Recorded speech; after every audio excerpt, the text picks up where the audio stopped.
जी बच्चों, तो हमारा चैप्टर चल रहा था इशू ऑफ डिवेंचर्स। तो प्रॉब्लम बताओ। क्वेश्चन 33। अब भाई क्वेश्चन नंबर 33 पे पेज नंबर 9.80। ठीक है भाई, क्वेश्चन नंबर 33 पे हो। देखो, मैंने आपको टॉपिक कराया था, अगर आपको याद है, याद ही होगा परसों, issue of debentures as collateral security. ठीक है भाई, कोलेट्रल सिक्योरिटी के लिए हमने डिवेंचर इशू करे हैं। ठीक है, तो क्वेश्चन नंबर 33 दोनों केसेस के ऊपर है। मैंने उसमें दो मेथड कराए थे ना, विद जर्नल एंट्री और विदाउट जर्नल एंट्री, याद है? तो आओ पढ़ो बेटा, बुक शेयर करो उसके साथ। ठीक है, बाहर से आया हो बच्चा, बुक शेयर करो उससे। क्वेश्चन 33 खोलो ना, ऐसे कैसे कर रहे हो आप? S Singh limited obtain a loan 5 lakh from State Bank of India at the rate 10% per annum interest, और कंपनी ने इशू करे 7,50,000। देखो रुपीज आ गया, मैंने आपको परसों बताया था कि अगर रुपीज लिखा हुआ आ जाए तो ये अमाउंट है, तो आप इसे 100 से डिवाइड करोगे तब नंबर आएंगे। तो नंबर ऑफ डिवेंचर 7,500 है। 7,500 10% डिवेंचर ऑफ 100 ईच आपने इशू करे स्टेट बैंक ऑफ इंडिया को कोलेट्रल सिक्योरिटी में। तो दो है, पहला when company decide not to record the issue of debenture, मतलब विदाउट जर्नल एंट्री, और second when company decide to record the issue of 10% debenture as collateral security. तो मैंने एक जर्नल एंट्री बताई थी कि अगर हम डिवेंचर इशू करेंगे तो एक जर्नल एंट्री होगी। क्या होगी आप बताओ रिया? अगर हम डिवेंचर इशू करते हैं एज अ कोलेट्रल सिक्योरिटी तो क्या जर्नल एंट्री पास करते हैं हम डिवेंचर इशू करने की? बेटा डिवेंचर इशू करने की, लोन टेकन करने की नहीं। ठप हो गया आप बताओ। यस सर नहीं, एंट्री डिवेंचर इशू करने की एक एंट्री लिखवाई थी। डेब्ट टू सन्ड्री नहीं नहीं, आप बताओ। Debenture suspense account debit to debenture account. ठीक है, तो क्वेश्चन 33 के अंदर हमने 5 लाख का लोन ऑब्टेन करा, तो पहली एंट्री हो जाएगी आपकी bank account debit to bank loan account. ठीक है, 5 लाख 5 लाख। तो अब आप लिखोगे first without journal entry. Without journal entry, हम जर्नल एंट्री नहीं कर रहे। ठीक है, तो अब आप एक नोट बनाओगे और उस नोट का नाम लिखोगे long term borrowings particular amount. और कौन से बैंक से लोन लिया हमने? Loan from state bank of India, 5 lakh का लोन लिया, और बदले में आपने इशू करे डिवेंचर्स। तो सिर्फ ब्रैकेट में लिख देंगे secured by issue 7,500 10% debenture of ₹100 each as collateral security. बस ब्रैकेट के अंदर आएगा। ठीक है, और सेकंड मेथड, अगर आप ऑप्ट करते हो जर्नल एंट्री वाला मेथड, तो इसमें एंट्री होगी आप debenture suspense account debit to 10% debenture account 7,50,000। फिर आप नोट शो करोगे लॉन्ग टर्म बोरोइंग्स का,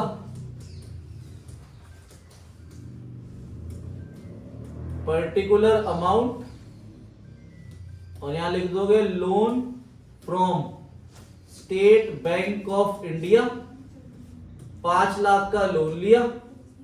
अब आप यहां पे लिखोगे 7,500 9% debenture of ₹100 each as collateral security 7,50,000, और यहीं पर लेस कर दोगे 10%। डिवेंचर सस्पेंस अकाउंट 7,50,000 और बाहर जीरो आ जाएगा, तो यही 5 लाख रुपए आप बैलेंस शीट के अंदर शो करोगे। तो बस ये दो मेथड थे, नोट कर लो इसे। आओ भाई क्वेश्चन नंबर 39। देखो मैंने आपको एक टॉपिक कराया था परसों जिसमें लिखा था issue of debenture with terms of redemption, कि हम डिवेंचर्स इशू कर रहे हैं और हम उन्हें बताएंगे कि हम आपको रिडीम मतलब रीपे भी कितने साल बाद करेंगे। पर मैंने आपको बताया था अगर हम रिडम्पशन पार पे कर रहे हैं तो क्या हमें कोई लॉस है, पर अगर रिडम्पशन हम प्रीमियम पे करेंगे तो हमें लॉस होगा। तो हमें अब केसेस के अंदर पढ़ना है क्वेश्चन 39 में कि रिडीम प्रीमियम पे किस पे हो रहा है। तो फर्स्ट पॉइंट पे आओ, देखो इशूड ₹75 लाख आ गया। देखो ₹75 लाख है तो पहले आप 75 लाख को 100 से डिवाइड करोगे तो आपके पास नंबर आ जाएंगे 75 लाख डिवाइड बाय 100। तो नंबर ऑफ डिवेंचर्स आ गए 75,000। तो 75,000 आपने डिवेंचर इशू करे हैं, 100 rupees each at the premium of 10%, मतलब 100 प्लस 10, 110 रुपीज में आपने इशू करे और रिडीमेबल करेंगे 5% प्रीमियम पे। तो बताओ कितने का लॉस है फ्यूचर में? 5 रुपए का, क्योंकि हमें कंपेयर करना है फेस वैल्यू से। ठीक है भाई, तो अभी आपके पास कितने पैसे आए? तो पहली एंट्री हो जाएगी आपकी bank account debit to 9% debenture application and allotment account 82,50,000, 82,50,000। ठीक है, 75,000 को आपको 110 से मल्टीप्लाई करना है। फिर second entry 9% debenture application and allotment account debit 82,50,000, एक लाइन छोड़ देंगे टू 9% डिवेंचर अकाउंट। डिवेंचर है कौन सी वैल्यू आती है? फेस वैल्यू, और वो है 75 लाख। और to security premium reserve account 7,50,000। अब बताओ कितने का लॉस है फ्यूचर में? तो 75,000 इंटू 5 रुपीज कितना होता है? 3,75,000। तो डेबिट हो जाएगा loss on issue of debenture account debit 3,75,000 और to premium on redemption of debenture account 3,75,000।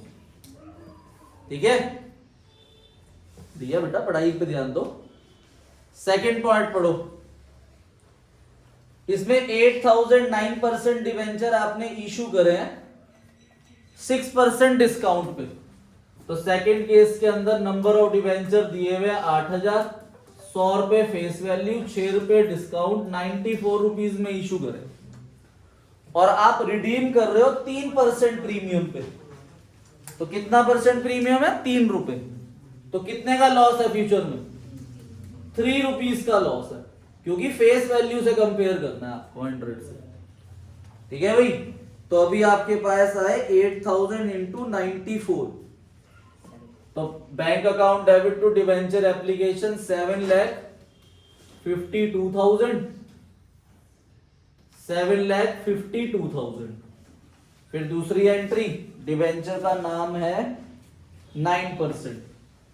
तो 9% debenture application and allotment account debit discount on issue of debenture account debit, एक लाइन छोड़ देना, टू 9% डिवेंचर अकाउंट। तो यहां पे आ जाएगा 7,52,000। Discount है आपका 6 रुपए 48,000 और डिवेंचर के आगे फेस वैल्यू 8 लाख। अब बताओ कितने का लॉस है फ्यूचर में? तो 8 3 24।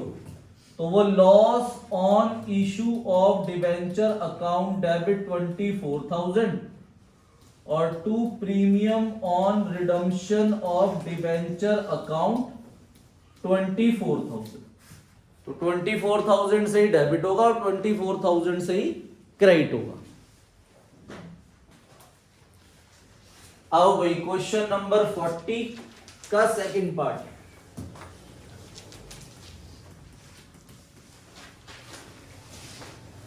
निंजा लिमिटेड ने इशू करे 32,000 डिवेंचर्स। तो नंबर ऑफ डिवेंचर 32,000 है, ठीक है। 8% डिवेंचर ऑफ 100 ईच, 100 का एक डिवेंचर और 20 रुपीज प्रीमियम पे इशू करा।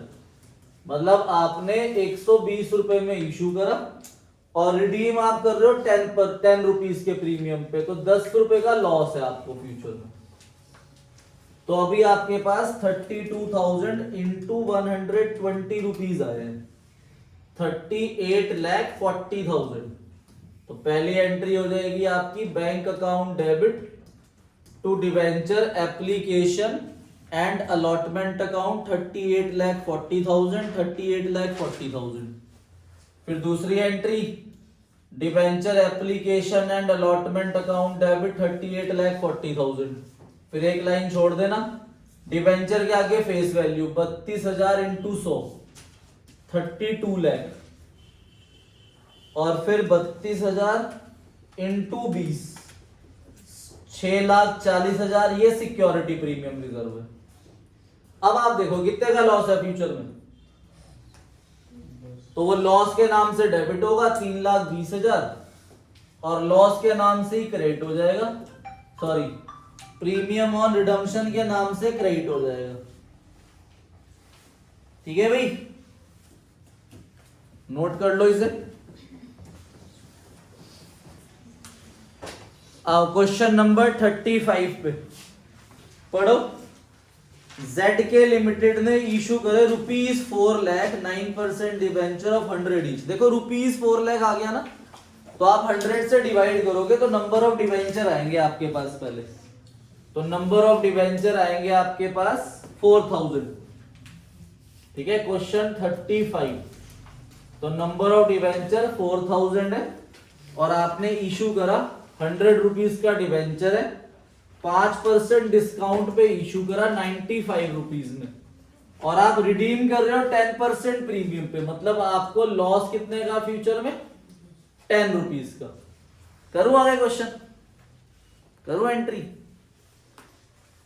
पहली entry bank account debit to debenture application 4,000 into 95, 3,80,000, 3,80,000। ठीक है, 3,80,000, 3,80,000। फिर debenture application account debit 3,80,000, discount on issue of debenture account, फिर एक लाइन छोड़ देंगे और 4 लाख से क्रेडिट कर देंगे। अब फ्यूचर में लॉस कितना है, 4,000 इंटू 10, तो loss on issue of debenture के नाम से क्रेडिट और प्रीमियम ऑन रिडम्पशन के नाम से क्रेडिट। इन दोनों को आप मिला के भी लिख सकते हो लॉस। डिस्काउंट और लॉस अलग अलग भी लिख सकते हो, लॉस मिला के भी लिख सकते हो। अगली प्रॉब्लम,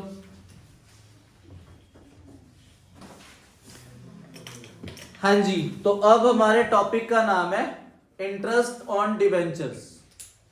ठीक है, ये एंट्री होनी है, इसके साथ अब 2 एंट्री एक्स्ट्रा होगी। ये देखो, अब मैंने बताया था जब भी हम डिवेंचर लिखते हैं तो नाम आता है 9% डिवेंचर या 10% डिवेंचर। तो ये 9% 10% क्या है, इंटरेस्ट रेट है। ठीक है, मैंने आपको बताया था कि कंपनी को अपने आप को रन करना है, तो वो 3 तरीके से पैसा ले सकती है। तो मार्केट में शेयर इशू करेगी, अगर शेयर इशू करेगी शेयर्स पे क्या दिया जाता है, डिविडेंड। और अगर वो बैंक से लोन लेगी तो लोन पे क्या पे करेगी, इंटरेस्ट। और या फिर वो पब्लिक को इशू करेगी डिवेंचर्स, तो डिवेंचर्स पे भी क्या दिया जाएगा। जैसे अभी हमने क्वेश्चन नंबर 35 पढ़ा, तो क्वेश्चन नंबर 35 में तो ऐसा नहीं लिखा हुआ, क्वेश्चन 39 करा है हमने। क्वेश्चन 39 में देखो, पहले पॉइंट में लिखा है issued 75 lakh 9% debenture of 100 each at a premium of 10%, redeemable at a premium of 5% after 3 year. After 3 year का मतलब क्या है, आफ्टर 3 ईयर का मतलब क्या है, redeemable at a premium of 5% after 3 year. इस लाइन का मतलब क्या है, ये बताएगा एक जो। इस लाइन का मतलब क्या है, इंग्लिश आती है ना समझ आपको। Redeemable at a premium of 5% after 3 year. इस लाइन का मतलब क्या है? 3 साल बाद रिडीम करो। क्या करा? 3 साल बाद रिडीम करो। रिडीम मतलब रिडीम मतलब कि पैसे मिलेंगे। पैसे निकाले। कहां से निकाले? लॉकर में से या जेब में से? शेयर्स में से पैसे निकाले। रिडीम का मतलब ये होता है। आप बताओ बेटा राघव चड्डा जी। डिबेंचर होल्डर के पैसे वापस करेंगे। तो रिडीमेबल का मतलब होता है 3 साल बाद हम डिबेंचर होल्डर के पैसे उन्हें वापस करेंगे। 100 रुपए ले रहे हैं अभी, वापस 105 करेंगे। तो ये 3 साल तक डिबेंचर होल्डर को क्या मिलेगा? इंटरेस्ट। तो 3 साल तक हम उन्हें इंटरेस्ट देंगे। तो अब वो इंटरेस्ट की एंट्री सीखनी है। बहुत इजी है, 2 एंट्री है इंटरेस्ट की। ठीक है भाई, इंटरेस्ट ऑन डिबेंचर्स। ठीक है, पहली एंट्री होगी आपकी interest on debentures account debit to debenture holder account. ठीक है, interest on debenture account debit to debenture holder account. Narration आ जाएगी इंटरेस्ट ऑन डिबेंचर्स ड्यू। ये ड्यू की एंट्री हुई। फिर अगली एंट्री होगी आपकी debenture holder account debit to bank. ये दूसरी एंट्री होगी और इसमें आ जाएगा इंटरेस्ट ऑन डिबेंचर्स पेड। ये 2 एंट्री और एक्स्ट्रा पास करनी है हमने। ठीक है, अब इंटरेस्ट ऑन डिबेंचर निकलेगा किस पे? ये निकलेगा फेस वैल्यू पे। किस पे निकलेगा? ये ध्यान रखना भाई, फेस वैल्यू पे। जैसे 8000 डिबेंचर है, 100 रुपए का एक डिबेंचर है, 10% प्रीमियम पे इशू करा 110 रुपए। तो बताना इसकी फेस वैल्यू क्या है? 100 तो एक की है ना, टोटल की कितनी है? 8000 इंटू 100, 8 लाख। तो टोटल फेस वैल्यू कितनी है? तो मान लो ये 9% डिबेंचर हुए, तो 8 लाख का 9% निकालोगे आप, ना कि 8000 इंटू 110। फेस वैल्यू पे निकलेगा हमेशा डिबेंचर का इंटरेस्ट। ठीक है, नॉमिनल वैल्यू, फेस वैल्यू, इस पे कैलकुलेट करते हैं हम इंटरेस्ट ऑन डिबेंचर। अब इधर देखो ध्यान से, रिया, ये हमने डिबेंचर इशू करे 1 अप्रैल 2023 में। ठीक है, क्वेश्चन कह रहा है कि इंटरेस्ट पेड होगा ईयरली। कैसे पेड होगा? ईयरली। तो रिया बताओ 1 अप्रैल 23 को डिबेंचर इशू करे, साल एंड कब होगा? 22 में।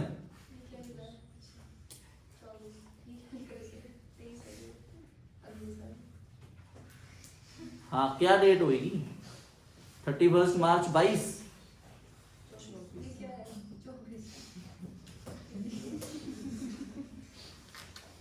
आपको दिख नहीं रहा क्या बोर्ड पे क्या लिखा है? ये मैंने गलत लिखा। ठीक है, मैं ऐसे ठीक कर देता हूं। 23। अब 1 अप्रैल 23 को आपने डिवेंचर इशू करे दिया। बताओ 1 साल कब पूरा होगा? 24 बोलते हैं। कब होगा? तो तब हम डिवेंचर पे इंटरेस्ट दे देंगे। तो 8 लाख का 9% बता सकते हो रिया कितना होता है? 8 लाख का 9% 72,000 से ये 2 एंट्री हो जाएगी। अगर यहां पर लिखा आ जाए ईयरली की जगह हाफ ईयरली, तो रिया आप मुझे बता सकते हो कि 1 अप्रैल 2023 है, तो हाफ ईयर कब होगा? अक्टूबर की डेट बता दो रिया। 31 अक्टूबर में होगा हाफ ईयर। मैं पूछ रहा हूं आपसे। अच्छा, 31 अक्टूबर तक हाफ ईयर होता है, तो आगे मंथ गिनना कितने बचते हैं?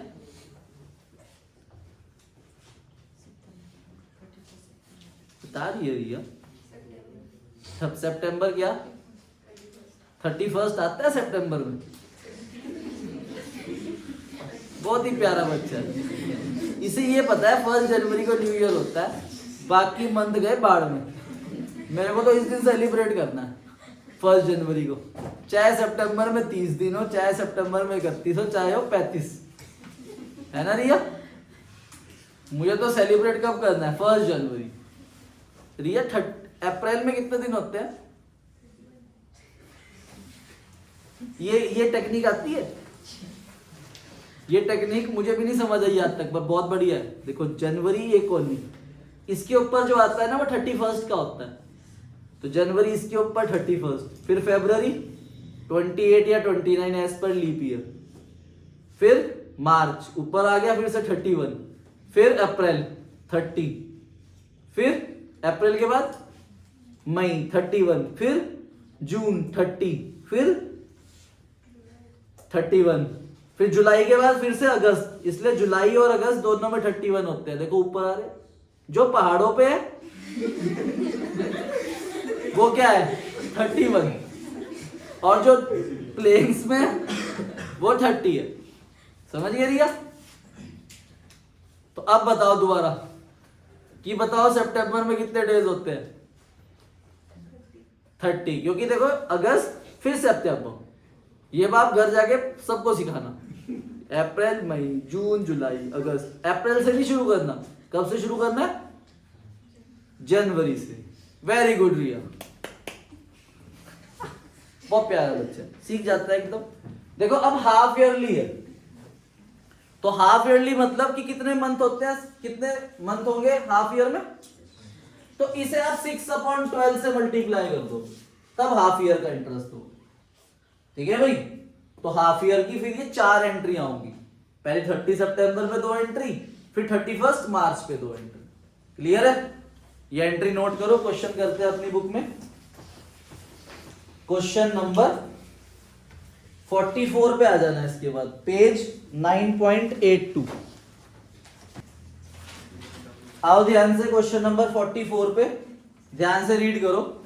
1 अप्रैल 2024 वीवीएल लिमिटेड ने इशू करे 1009% debenture of 100 each at a discount of 6%, redeemable at a premium of 10% after 3 year.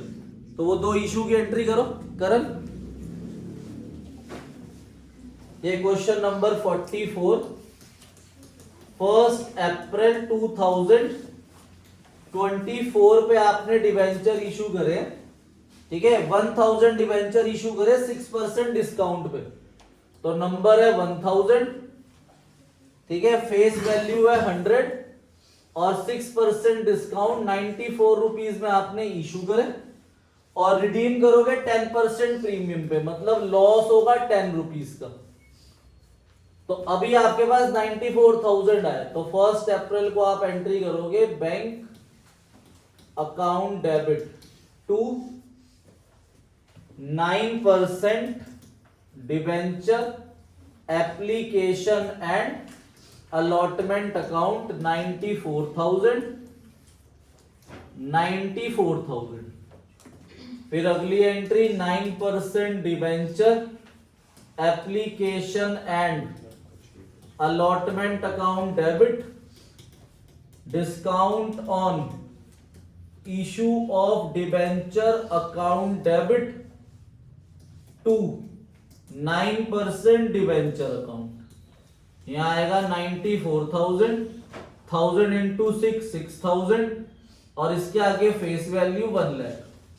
अब ये लॉस है 10 रुपए का, तो ये loss on issue of debenture account debit आ जाएगा आपका 10,000, और यहां पर to premium on redemption of debenture account आ जाएगा 10,000। ये 2 एंट्री 1 अप्रैल को कर दी हमने इशू की। अब बताओ इंटरेस्ट कौन सी वैल्यू पे कैलकुलेट होता है? तो वो 1000 इंटू 100, 1 लाख रुपीज पे आप 9% इंटरेस्ट कैलकुलेट करोगे। अब इंटरेस्ट दिया जाता है ईयर एंड में, मतलब 1 साल बाद 31 मार्च को, या क्वेश्चन बताएगा कि कब दे रहे हैं इंटरेस्ट। जो क्वेश्चन हमें बोल रहा है, पास journal entry for the issue of debentures and debenture interest for the year and 31 March 2025, assuming that interest is payable on 30 September and 31 मार्च। तो 30 सितंबर को भी इंटरेस्ट दे रहे हैं, 31 मार्च को भी दे रहे हैं। 30 सितंबर तक कितने मंथ हो गए? 6 मंथ। तो 6 मंथ के अकॉर्डिंगली इंटरेस्ट निकलेगा। ठीक है भाई, तो पहले आप 30 सितंबर 24 पे इंटरेस्ट दोगे 1 लाख का 9% इंटू 6/12 4500 रुपीज।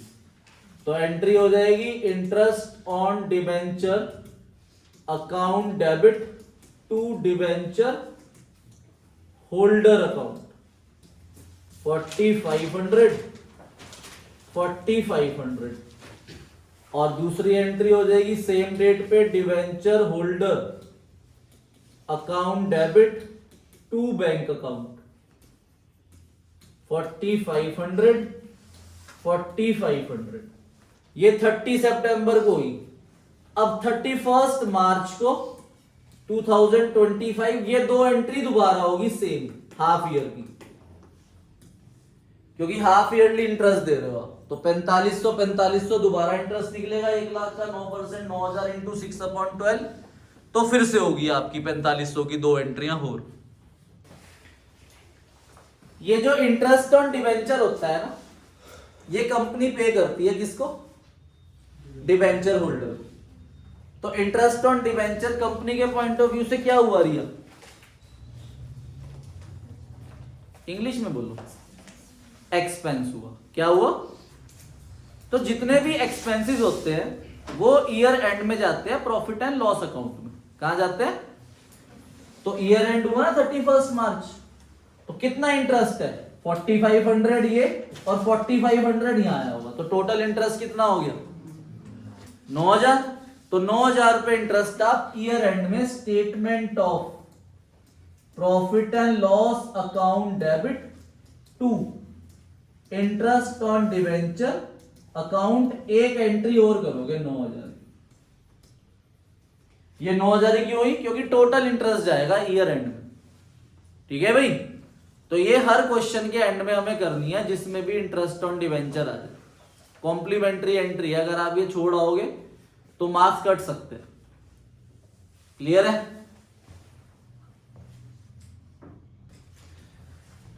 हाँ भैया, बहुत ध्यान से समझना। लास्ट जर्नल एंट्री सीख रहे हैं अब हम इस चैप्टर की, फिर चैप्टर खत्म है। थोड़े बहुत क्वेश्चन है वो प्रॉब्लम में चल जाएंगे आपके।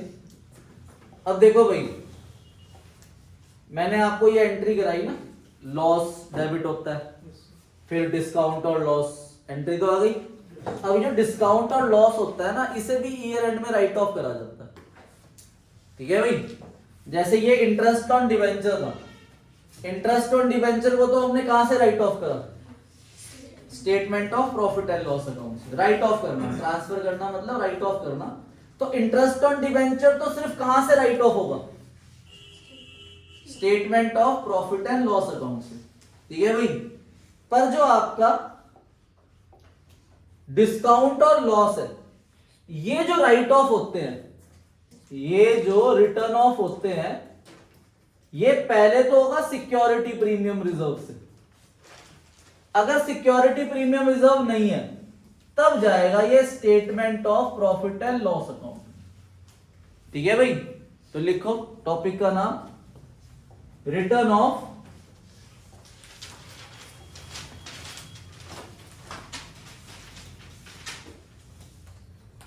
डिस्काउंट और loss on issue of debenture account.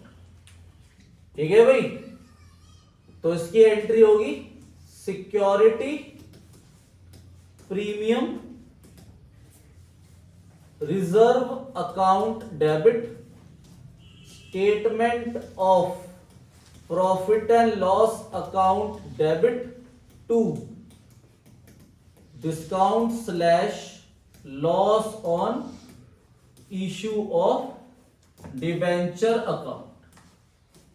Security premium reserve के ब्रैकेट में लिख लेना इफ अवेलेबल, कि अगर ये अवेलेबल है तब सिक्योरिटी प्रीमियम रिजर्व आएगा। अगर ये अवेलेबल नहीं है तो सिर्फ क्या आएगा? Statement of profit and loss account आएगा। जैसे कि आपके पास बुक में क्वेश्चन नंबर है 48, पेज 9.82 पढ़ो क्वेश्चन नंबर 48। मरकरी लिमिटेड ने इशू करे ₹10 लाख लिखा है। देखो अब ₹10 लाख है तो आप 100 से डिवाइड करोगे तो नंबर ऑफ डिवेंचर आ जाएंगे। तो कितने आएंगे number of debenture? 10,000। 10,000 debenture of 100 each आपने 6% डिस्काउंट पे इशू करे, ठीक है। और रिडीम के लिए कुछ नहीं लिखा हुआ, तो रिडीम किस पे करा होगा?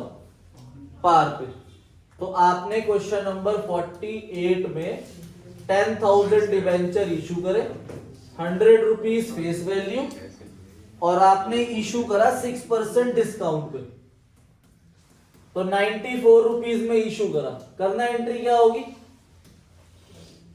Bank account debit to 9% debenture application and allotment account 94,000। फिर अगली entry 9% debenture application and allotment account debit 94,000। Discount on issue of debenture account debit 6,000 to 9% debenture account 1,00,000 60,000 9,40,000 आएगा। और यहां पर 10 लाख, ठीक है। अब देखो मैंने आपको क्या बताया? डिस्काउंट और लॉस कहां से राइट ऑफ होगा? सिक्योरिटी प्रीमियम रिजर्व, अगर ये अवेलेबल है तो, वरना अब इस क्वेश्चन के अंदर पढ़ो आगे, क्या कहीं पर सिक्योरिटी प्रीमियम रिजर्व है? इन्होंने हमें आगे कैपिटल रिजर्व दे रखा है, कैपिटल रिजर्व नहीं, क्या होना चाहिए? तो सिक्योरिटी प्रीमियम रिजर्व नहीं है ना, तो ये 60,000 रुपीज में कहां से राइट ऑफ करूंगा? Statement of profit and loss. तो एक एंट्री और करोगे आप, statement of profit and loss account debit to discount on issue of debenture account 60,000।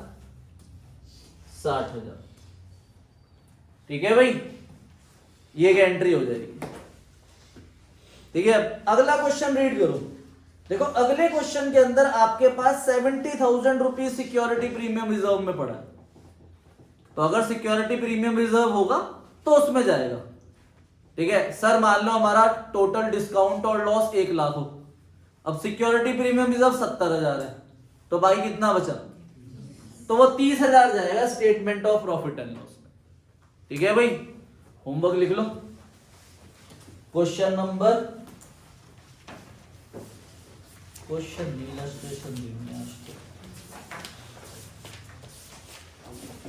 Illustration लिखो भाई।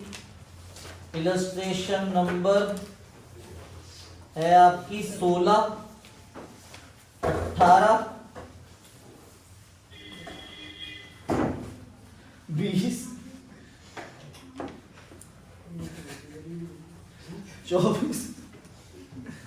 24, 25, 26। अभी बता दे रुक जरा आगे। 40, 45, 47,